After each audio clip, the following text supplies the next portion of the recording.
The Supreme Court wrestled with major questions about homelessness today in a case that's considered the most significant on the issue in decades. The case specifically deals with camping bans on public property in states in the West, and whether banning people from camping outside when they have no place else to stay amounts to cruel and unusual punishment.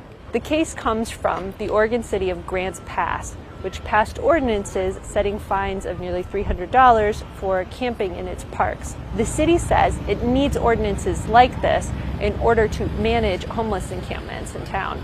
And they've been joined by a bipartisan cross-section of other state and local officials in the West, especially in California, which is home to nearly a third of the country's homeless population.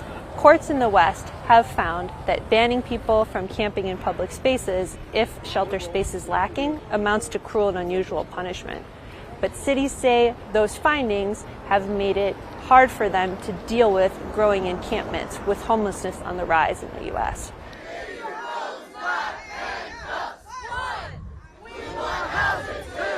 Advocates for people who are experiencing homelessness, on the other hand, say that these are important legal protections, and if they go away, it could make it easier for officials to deal with homelessness through fines and arrests rather than helping people find affordable housing. The arguments really showcase the stark terms of this debate, and the Supreme Court is expected to have a decision by the end of June.